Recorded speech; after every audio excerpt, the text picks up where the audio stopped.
A ver, pensemos en esto. El trabajo es el eje que organiza casi todo. Nuestra economía, la sociedad, hasta cómo nos vemos a nosotros mismos. Pero ¿qué pasaría si ese pilar fundamental de repente empezara a temblar? Hoy vamos a meternos de lleno en uno de los debates más profundos de nuestro tiempo, la posibilidad, muy real, de un mundo que ya no gira en torno al empleo. Claro que, antes de imaginar su fin, hay que hacerse una pregunta clave. ¿Qué es exactamente el trabajo? ¿Es algo natural, casi como una ley de la física? ¿Una obligación moral? ¿O más bien, una construcción social y política que hemos diseñado para repartir recursos y mantener cierto orden? Créanme, la respuesta ha cambiado muchísimo a lo largo de la historia, y es la clave para entender a dónde vamos.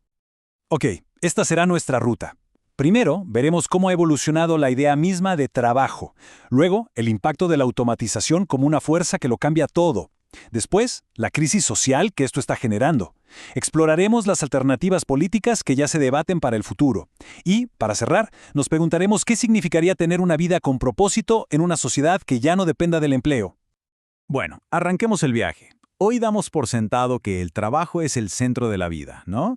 Pero la verdad es que esta idea es una invención bastante moderna y, aún así, se convirtió en la base de todo nuestro sistema político y económico. Fíjense en esta línea de tiempo. Es increíble. Para filósofos como Aristóteles en la antigua Grecia, el trabajo era una carga, algo para esclavos. El ideal para un ciudadano libre era tener tiempo libre, ocio, para dedicarse a la política y la filosofía. Luego, en la Edad Media, se transformó en un deber religioso, una forma de salvar el alma. Pero el gran cambio vino con la ética protestante y la revolución industrial. Ahí se consolidó como una obligación moral y el motor del capitalismo, al punto de que el valor de una persona empezó a medirse por su productividad. Y este contraste es brutal. Pasamos del ideal griego del ocio como el espacio para la verdadera vida cívica a una visión moderna donde el trabajo lo es todo. Pensadores como Marx lo vieron como una fuente de alienación dentro del sistema capitalista, mientras que Max Weber lo conectó directamente con la ética protestante, como el cimiento cultural que le dio legitimidad a todo este nuevo orden económico. Fue un cambio radical en cómo se organiza la sociedad y cómo se define la dignidad humana. Y ahora, entramos en el presente. Vamos a ver cómo la tecnología empieza no solo a cuestionar, sino a desmantelar este orden social y económico que construimos alrededor del trabajo humano. Aquí es donde la historia pisa el acelerador a fondo. Cada revolución industrial ha sido un terremoto para la relación entre el capital y el trabajo. El motor de vapor reemplazó al artesano, la línea de montaje optimizó la producción a niveles nunca vistos. La era digital automatizó procesos de oficina.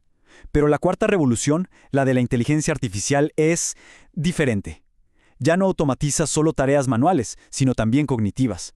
Está amenazando a profesiones que hasta ahora parecían intocables, el corazón de la clase media que sostenía el sistema. Y esto nos lleva de lleno a la teoría de Jeremy Rifkin sobre el fin del trabajo. Su argumento, en pocas palabras, es que esta nueva ola de automatización no va a crear suficientes empleos nuevos para reemplazar los que destruye. Y el resultado no es solo una crisis económica de desempleo masivo, sino una crisis política fundamental. ¿Qué hace una sociedad con una enorme masa de gente que el sistema económico simplemente ya no necesita? El tema es que esa teoría ya no es una predicción lejana, para nada. Ya estamos viendo los síntomas por todas partes, en las fracturas de nuestra estructura social y económica. Esto es la crisis del empleo aquí y ahora. Un fenómeno muy particular de esta crisis es lo que el antropólogo David Graeber llamó sin pelos en la lengua trabajos de mierda. Son esos empleos que no tienen un propósito real, que no producen nada de valor social. Existen no por una necesidad económica, sino por una función política. Mantener a la gente ocupada y sostener la idea de que todo el mundo debe ganarse la vida con un empleo, sin importar si ese empleo es completamente inútil. Y al mismo tiempo está surgiendo una nueva clase social, el precariado. El economista Guy Standing la describe como esta masa de gente que vive de trabajos temporales, de la gig economy, sin seguridad laboral, sin beneficios y, lo que es más importante, sin poder de negociación ni representación política. Es, digamos, la cara más visible de un modelo laboral que está diseñado para generar inestabilidad. Entonces, si el modelo que conocemos se está agrietando por todos lados, ¿qué hacemos? ¿Qué sigue? Este diagnóstico ha provocado un debate intensísimo sobre las soluciones políticas y económicas que podrían servir para una sociedad con muchísimo menos trabajo. Y sobre la mesa hay propuestas que son realmente audaces.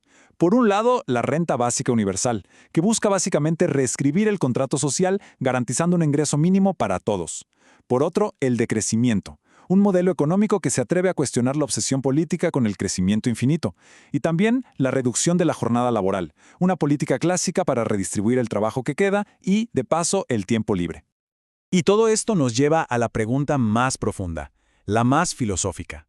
Si logramos resolver el problema económico de cómo sobrevivir, ¿cómo reimaginamos una vida con sentido y una sociedad unida en un mundo donde el empleo ya no es el pegamento que nos mantiene juntos? Aquí, la filósofa política Hannah Arendt nos da una pista fundamental. Ella hacía una distinción entre labor, que es lo que hacemos para sobrevivir, trabajo, que es lo que hacemos para crear cosas duraderas, y acción, que es nuestra participación en la vida pública, en la política. Su gran temor era que, al eliminar el empleo, la humanidad cayera en la pasividad y abandonara la acción. Ese compromiso cívico y político que para ella es lo que nos hace verdaderamente humanos.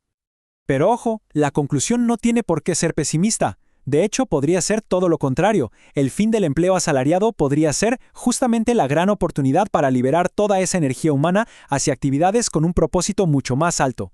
La creatividad, el cuidado de la comunidad, la innovación, la participación democrática, podría ser el renacimiento de esa vida activa que tanto le importaba a Arendt.